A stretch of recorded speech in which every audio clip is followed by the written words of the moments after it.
Hello দেয়ার, আজকে ইচ্ছা মতো কালারফুল আর শিমারি একটা আই লুক করবো বলে ঠিক করে রেখেছিলাম। তো সেই জন্য একটা সি গ্রিন কালারের কাতান শাড়ি পরে চলে এসেছি। অফ ক্যামেরাতে আমি আমার বেস মেকআপটা কমপ্লিট করে প্রথমে আই লুকে চলে যাব। তো প্রথমে একটা সি গ্রিন কালারের শ্যাডো দিয়ে আমি আমার বেসটাকে ব্লেন্ডিং করে নিব। এরকম ড্রামাটিক কালারফুল শিমারি আই লুক সবসময় তো ক্রিয়েট করা হয় না, তবে এই টাইপের লুকগুলোকে আমি করতে পার্সোনালি খুব বেশি পছন্দ করি। এগুলো যখন করা হয় আমি খুব অনেক বেশি এনজয় করি। তো এখানে আমি সি গ্রিন কালারটা বারবার অ্যাপ্লাই করে একটা পারফেক্ট শেড আনছি। এরপরে খুবই সুন্দর একটা পিগমেন্টেড মেজেন্টা পার্পল কালারের শেড আমি এখানে ব্যবহার করছি। আমার আইলিডটা এত ছোট হওয়ার পরও আমি এত কালার নিয়ে গবেষণা করি। আইলিডটা একটু বড় হলে না জানি কি করতাম। আমার জীবনের অনেক বড় আফসোস যে আমার চোখের আইলিডটা অনেক বেশি ছোট আর আমার জামাইয়ের চোখের আইলিডটা অনেক বড়। ওটা আসলে কোনো কাজেই লাগে না, বড় হয়ে শুধু শুধু এমনিতেই পড়ে আছে। এরপরে আমি অবশ্যই ওর বড় আইলিডটাকে কাজে লাগাবো।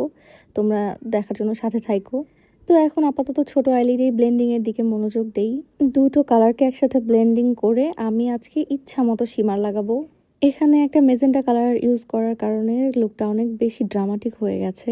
এটাকে আবার খুব ভালো করে একটু ব্লেন্ডিং করে নিয়ে শিমারে চলে যাব। এখানে আমি একটা লাইনার শিমার ইউজ করছি। আলাদা করে কাটক্রিজ যেন না করা লাগে, মানে ফাঁকিঝুঁকি মেকআপ আর কি, বুঝতে পারছো। এর ওপরে আর একটা মাল্টিটোনের শিমার আমি দিয়ে দিচ্ছি। একইভাবে আর একটা চোখের মেকআপও আমি এখানে কমপ্লিট করে নিব। এরপরে চোখের দুই সাইডে কালারটাকে একটুখানি ব্লেন্ড করে দিচ্ছি। এখানে আমি একটু সি গ্রিন কালার দিয়ে ব্লেন্ড করব, যাতে সি গ্রিন কালারটা একটু দেখা যায়, বেশি পপ আপ করে। চোখের নিচের মেকআপের জন্য দুটো টোনকেই কাজে লাগাচ্ছি। তোমরা যে কিভাবে এত বড় বড় নেলস রেখে কাজ করো আল্লাহই জানে। আমি তো নেলস লাগানোর পরে লেন্সও পরতে পারছিলাম না, আর ল্যাশ লাগাতেও অনেক বেশি সমস্যা হচ্ছিল। এরপর আমি ওয়াটার লাইনে একটা নিউড কালারের লাইনার লাগাবো। আর এরপরে দিব মাস্কারা। মাস্কারাটা দিয়ে তো আমি একদমই পুরাপুরি অবাক হয়ে গেছি যে চোখটা আমার কি পরিমাণ বড় দেখাচ্ছে। আমার চোখের ওপরে এবং নিচে যে পরিমাণ বড় ল্যাশ আল্লাহ আমাকে দিছে, মাশাল্লাহ। আমি নিজেই মাস্কারা অ্যাপ্লাই করার পরে অবাক হয়ে দেখি যে কি পরিমাণ বড় দেখাচ্ছে এগুলো। তো চোখের কোনায় একটু হাইলাইটার দিয়ে দিচ্ছি, আর ফেসের ডুয়েল টোনের একটা হাইলাইটার। ফেসটা যেন আরও একটু গ্লোই গ্লোই লাগে, এই জন্য আস্তে আস্তে অল্প অল্প করে আমি হাইলাইট জোনগুলোতে হাইলাইটার দিয়ে দিচ্ছি। এরপরে আইব্রোটাকে হালকা একটু সেট করে নিলেই আমার আই লুকটা একদমই কমপ্লিট।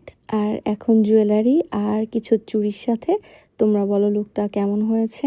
এই কালার কম্বিনেশনের আরও কয়েকটা শাড়ি আছে যেগুলোর সাথে আমি এক একদিন ডিফারেন্স কিছু লুক তোমাদের সাথে শেয়ার করব।